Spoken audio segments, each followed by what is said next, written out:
Valley of rivers, valley of rivers, from my mouth living water. You cannot stop my shine, you cannot run me dry. Bonjour à tous, c'est le frère Hermès de JYF RCA et nous voulons vous présenter cette nouvelle édition de la Rhapsodie dont le titre s'intitule Portez la parole de vie.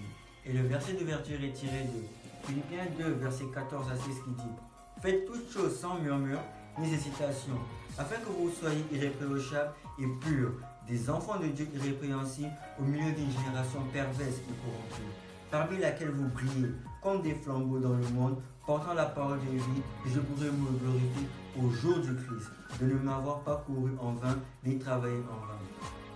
Ici, Pasteur Christ commence en disant, remarquez la partie soulignée de notre verset principal, qui dit, portons la parole de vie. En portant la parole de vie, vous présentez Jésus-Christ au monde, car il est la parole vivante et incarnée, et il est la vie. Votre vie reflète continuellement Jésus lorsque vous méditez sur la parole et la vivez quotidiennement.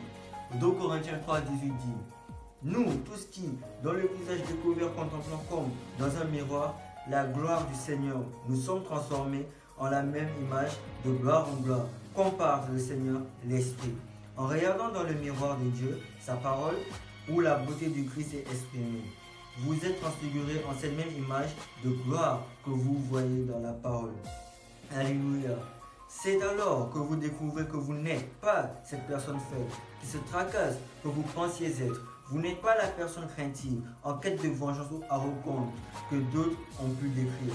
Vous êtes la gloire de Dieu. Christ est votre beauté, votre sagesse et votre justice. Dites Christ est ma beauté, ma sagesse et ma justice. Et ici, il continue en disant que Christ est notre beauté, notre sagesse et justice. Vous donc êtes le rayonnement de sa gloire, car Jésus-Christ est le reflet de la gloire du Père. Et tel il est, tel vous êtes dans ce monde. Alléluia. Et le verset est tiré de 1 Jean 4, verset 17. C'est pourquoi il est important de méditer sur la parole. La parole révèle votre origine, votre identité et votre héritage en Christ. Faites consciemment en sorte que l'étude de la parole de Dieu devienne une partie de votre routine et non quelque chose que vous faites avec des inventures. Cela édifiera votre foi et vous aidera à grandir dans la grâce et la connaissance de Jésus-Christ. Amen. Maintenant, je vais vous inviter à lever vos mains et nous allons prendre la prière ensemble. Cher Père, merci pour la capacité de voir la glorieuse réalité dans ta parole. Alors que je médite sur la parole, je suis transfiguré en la même image de gloire. Je suis l'expression de ta justice, bonté, gloire excellente, grâce et puissance dans mon monde.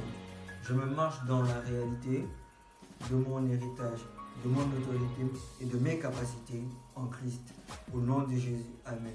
Pour les études approfondies, 2 Corinthiens 3, 18, Jacques 1, 25 et 1 Timothée 4, 15.